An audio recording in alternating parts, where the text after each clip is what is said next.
ఈరోజు ఆంధ్ర రాష్ట్రంలో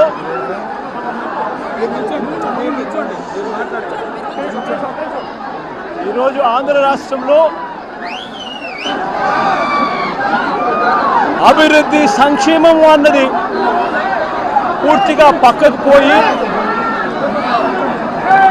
red book రాజ్యాంగం అమలవుతా ఉన్న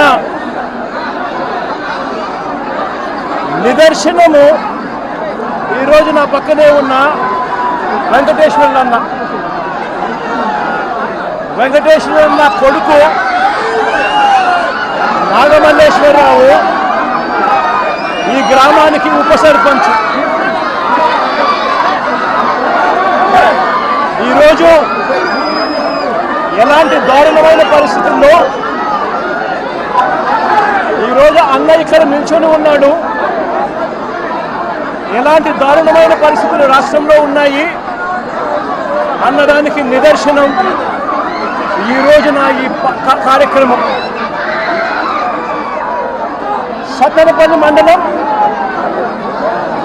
రెంటపాళ్ళు అనే గ్రామం,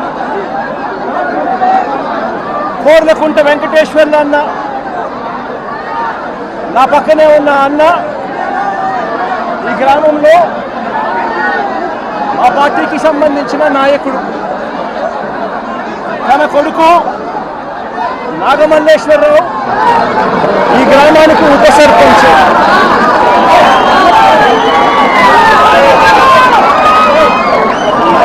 పోలింగ్ మొట్టమొదటి రోజు నుంచి రెడ్ బుక్ రాజ్యాంగం అమలులో తెలుగుదేశం పార్టీ ఏ రకంగా ప్రవర్తించింది అనే దానికి నిదర్శనం ఈరోజు ఈ గ్రామంలో కనిపిస్తుంది. ఈరోజు ఇదే గ్రామంలో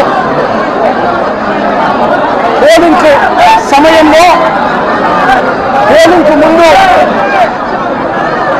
వారికి అనుకూలమైన అధికారులందరినీ కూడా పోస్టర్లు ఇచ్చుకున్నారు. ఇక్కడున్న పోలింగ్ సమయంలో ఇక్కడ ఉన్న ఐజీ, ఎస్పీలు, సిఐలు అందరూ కూడా తెలుగుదేశం పార్టీని, కూటమిని గెలిపించడం కోసం ఎలాంటి అన్యాయాలు చేస్తున్నారు అనే సంగతి ఈ ప్రాంతంలో ఉన్న ప్రతి ఒక్కరికి కూడా తెలుసు. ఆ వారం నుంచి పరిస్థితి గమనిస్తే 2024 జూన్ 4వ తారీఖున అంటే కౌంటింగ్ రోజునే అల్లర్లు చేస్తాడు అని చెప్పి తెలుగుదేశం పార్టీ, జనసేన నాయకులు తప్పుడు ఆరోపణలు చేసి వాళ్ళ తప్పుడు ఆరోపణల నేపథ్యంలో పోలీసులు నాగమల్లేశ్వరరావును స్టేషన్లో తీసుకెళ్ళిపోయారు. కౌంటింగ్ రోజునే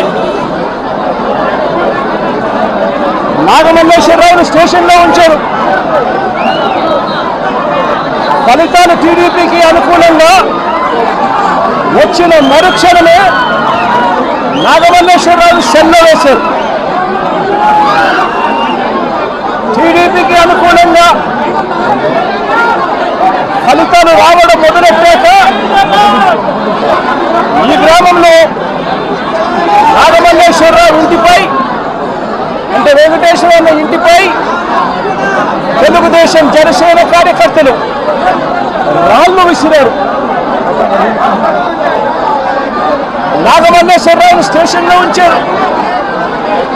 నాగమల్లేశ్వరరావును ఊరిలోకి వెళ్ళడానికి వీల్లేదు అని,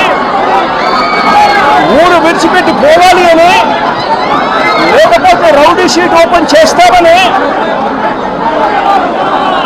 సాక్షాత్తు సిఐ రాజేషే చెప్పాడు.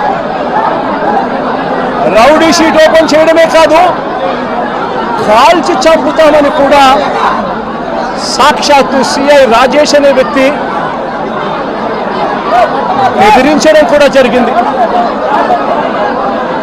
ఆశ్చర్యం ఏమిటి అంటే జూన్ 4వ తారీఖు కౌంటింగ్ మొదలైతే జూన్ 5వ తారీఖు రాత్రి దాకా